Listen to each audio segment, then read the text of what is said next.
Good morning everyone, this is Professor Vincent Torre Bongolan. Ito na nga po mga kaibigan ang revelasyon na inilabas ni Dean Chase.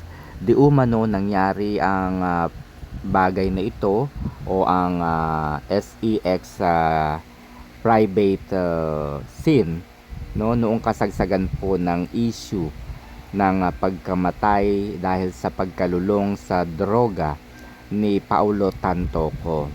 Di umano, ayon kay Dinche, siya po ay minessage nitong taong ito na kung saan ay laging dumadalo sa tinatawag na Folsom Street Fair sa San Francisco, California. No? Itong taong ito ay laging dumadalo doon sa Folsom Street Fair na kung saan ay ginaganap ang SEX party. Okay? XEX party scene. So dito mga kaibigan ay inimbitahan itong taong ito na dumalo doon sa pribadong SEX scene party, no? At dito ay ibinigay niya kay Dean Chase ang isang audio clip na kung saan ay mayroong dalawang nag-uusap, no? A couple maybe, a couple na kung saan ay sinasabi dito, maririnig po dito, sabi po ng lalaking nagsasalita, I think I can't take this. It's too big. No? Yan po yung sabi ng isang lalaki. And then sumagot po yung babae dito sa audio clip na ito. At ang sabi niya, honey, do it for me. No? Do it for me. So, yun po yung sabi ng babae.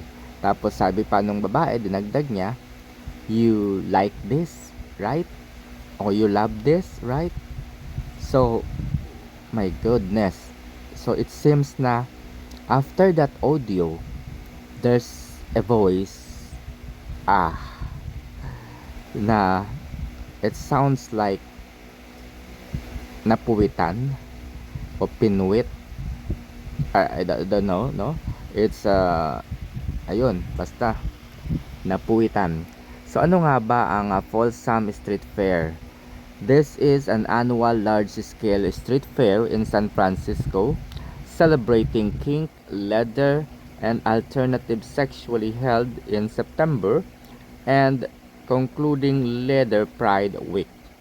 It is known for bold, inclusive atmosphere, live music, and focused self-expression with a framework of respect and consent. The event takes place in the Soma neighborhood and is not family friendly. Okay guys, no? Ito po, kayo na po ang bahalang humusga sa mababasa or maririnig po ninyo sa video na ito. There you go. This is the voice of that particular audio clip. Thank you. Magandang araw po sa ating lahat. Si Dean Chase po ito. Pinag-isipan ko po itong talaga ng ilang araw. Kung napansin niyo po, hindi po ako nagpo-post ng how many days. I really sat down and contemplated on this. Pero napagtanto ko po na karapatan po ng bawat mamamayang Pilipino na malaman kung ano pong klaseng mga tao ang nasa loob ng Malacanang. Ito na nga po. This audio was sent to me during kasagsagan ng pagsabog ng issue ni Paulo Tantoco. Kasi po, nag-reach out po itong person na to sa akin at sabi niya po, siya po mismo ay minessage para po sumali sa SEX party. Na-verify ko po, as a matter of fact, I had met this person in person as well. And napag-usapan po namin kung anong nangyari. Ayun na nga po, you might have seen my video about this previously on my page. If you have questions about that, just go back to my video. Ayun na nga po, na-send po niya sa akin ito and verified. This person is actually an SEX party goer. As a matter of fact, taga San Francisco po siya. And always po siyang sumasali sa Folsom Street Fair. Now, what is Folsom Street Fair? Hindi ko po ito pwede sabihin dito sa video kasi po masyadong adult, but you can Google it. That's FOLSOM Street Fair. Yan po. Parati po siyang sumasali dyan. He's always present in the SEX party scene.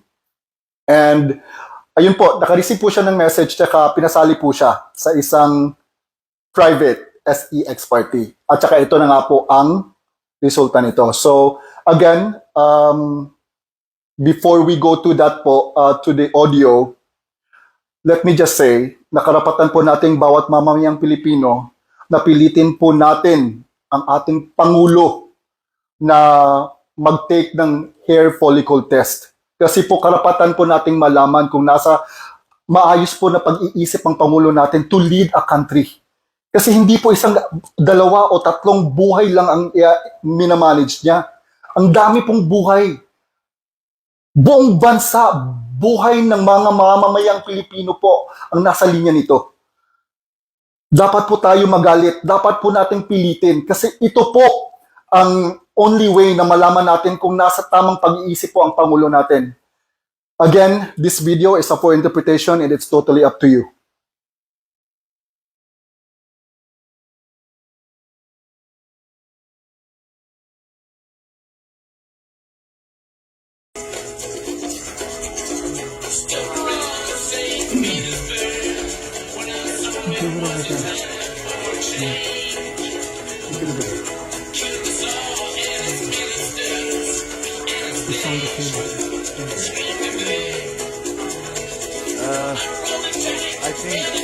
I think I can't take this.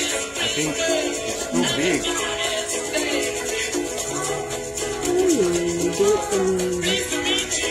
You love those rides.